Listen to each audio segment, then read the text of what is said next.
would like to thank organizers for giving this opportunity.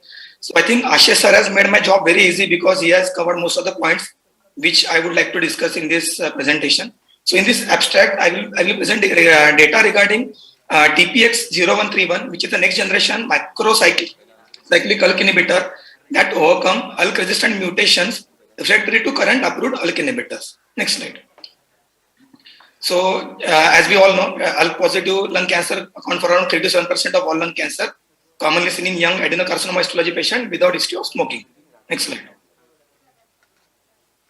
Next slide.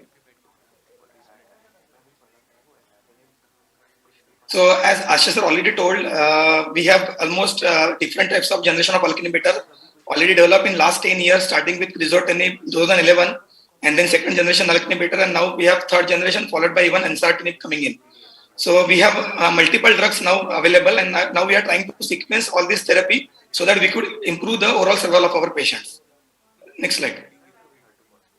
So with each new generation of ALK inhibitor, which has shown improvement in the activity, both in terms of overall potency and CNS penetration, the results or the outcome of the patient has been definitely improved. But however, the durability of response remains the issue. And even with newer generation ALK inhibitor, most of the patients develop resistance.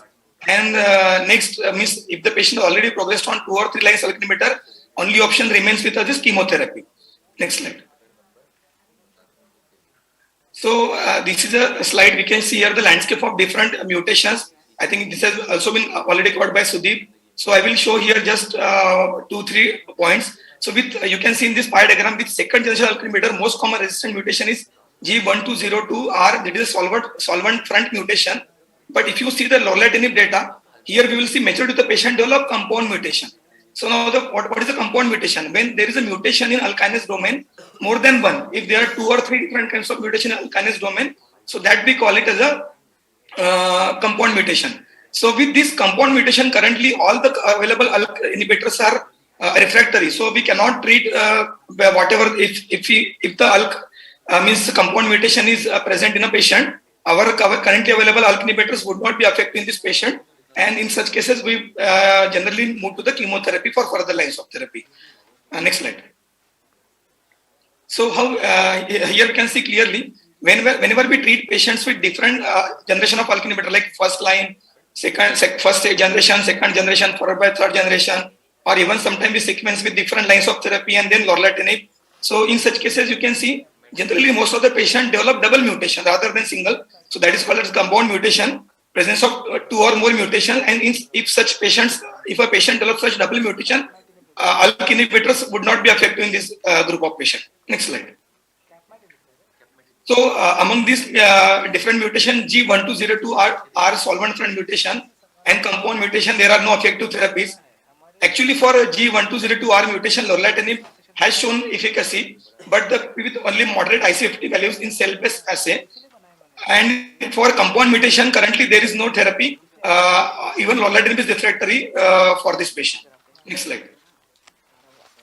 So now the TPX0131 is a next generation ALK inhibitor which has been designed with a compact microcyclic structure that can bind competitively with the ATP binding boundary to overcome this variety of ALK resistant mutation. And especially it can overcome the resistance caused by the G1202R mutation, and even more important, that is compound mutation. So this is the diagram showing what is the chemical structure of TPX0131 and how it's bind to the ALK ATP binding site better than the other available ALK inhibitors.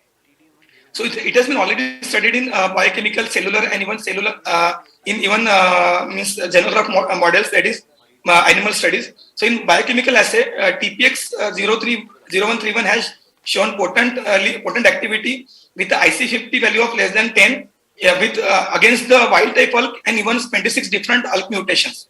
In cellular study, it has shown almost comparable efficacy profile with third generation ALK inhibitor, that is lorlatinib, but it has shown almost 100% more potency against that G120R mutation as compared to the lorlatinib. Here we can see in this waterfall plot how the TPX0131 molecule has shown better efficacy as compared to the lorlatinib.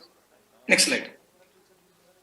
So further in similar cellular studies, genetically engineered to have compound mutation, that is more than 2 mutation two or more mutations in the ALK kinase domain of these cell lines. And in the cellular study, what they have found that this TPX0131 has shown strong anti-proliferative activity as compared to the lorlatinib, where it has shown to be resistant. And here we can clearly see in this waterfall plot how TPX0131 has been effective against most of the compound mutation. And even in mouse xenograft model, TPX0131 has, but not lorlatinib, has got complete regression in patient, in a mouse with tumor having ALK0120R mutation and even ALK compound mutation. So even in animal studies, it has shown better efficacy as compared to the lorlatinib. Next slide. So in conclusion, TPX0131 is a next generation ALK inhibitor that can overcome the broad spectrum of acquired resistant mutation, especially the G1202R solvent front mutation and even compound mutation. And this non-clinical pharmacology profile of this TPX0131 molecule needs further preclinical investigation before it can be brought to the clinical use. So before I end, I would ask my question to the next panel discussion.